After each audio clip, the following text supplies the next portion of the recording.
Well, we did, a couple weeks ago, and to me, that was a bucket list. I speak a lot, guys, and I not That's as much, right. but a bucket list thing for me was always to speak at a Ranger School graduation, and then I'd love to speak at a RASP, a 75th Ranger Regiment, or a Ranger Assessment Selection Phase graduation or program. That's what they call it.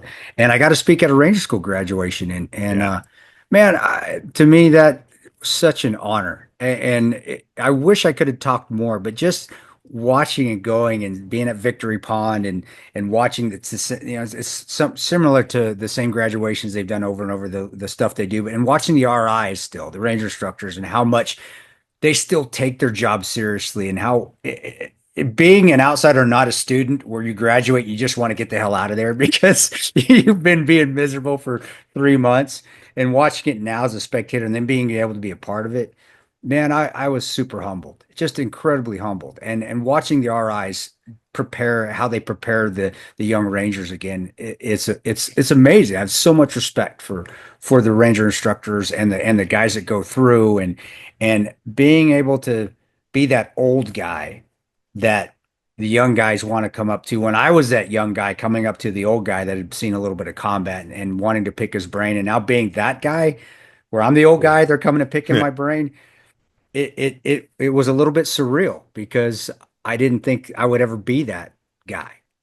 And but it was, again, it was more humbling than anything. And then being able to be a part of the old Vietnam Rangers. I had a picture with three of those guys that came in, and being welcomed into their brotherhood, which I have the utmost respect for for any Vietnam veterans, but those Vietnam Rangers and Korean War Rangers. Wow, those fuckers. And I say that as a endearing term.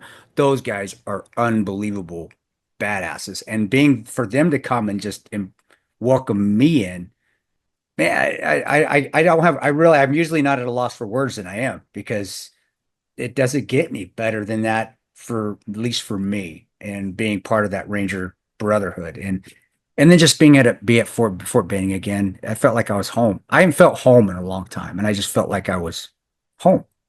I Yeah. didn't want to leave. I always want to leave a speaking event. When I travel, I always want to leave. I want to get out of there when we're done, because I want to come home and see my family. Yeah. But I didn't want to leave. Even the hotel, I didn't mean to book it, but I booked it at the same hotel that I spent all my nights with when I had breaks. And I drove up like, holy shit, I remember this place, man. And it just, it was amazing, man. And it just meant that it was another memory that I'll have forever. And I hope I get to go back and speak at a Ranger school graduation. I mean, a Ranger assessment and selection phase, a 75th Okay. Ranger Yeah. graduation, and just to be able to be part of that, but to be able to go back to Benning again. And then I visited the Ranger Memorial, which every Ranger does when they go back to Benning, and it couldn't have been a more perfect day. There's sweet bushes that smell. It's just a distinctive smell when you go into Benning in the spring. They're called sweet bushes. There's a name for them. It smells like heaven. I imagine that's what heaven smells like. It was a blue sky, birds chirping. I'm walking up to the Ranger, and then there's some ranges that are just off in the distance, and you could hear sporadic gunfire. I mean, isn't that just like heaven for a Ranger?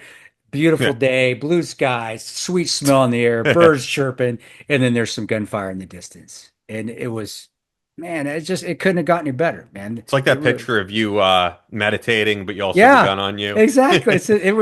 It couldn't have got any better than that. And the weather was perfect. It was just starting to get humid. It was hot for Benning. It wasn't hot for Benning. It was 75 and humid. It's springtime in Benning. So yeah, man, Yeah. I loved every minute of it. Thanks for checking out Battle Line Podcast. This is just a smaller clip from our latest episode, which you can check out in its entirety by clicking here. While you're watching, be sure to hit the subscribe button and thumbs up the video to show your support.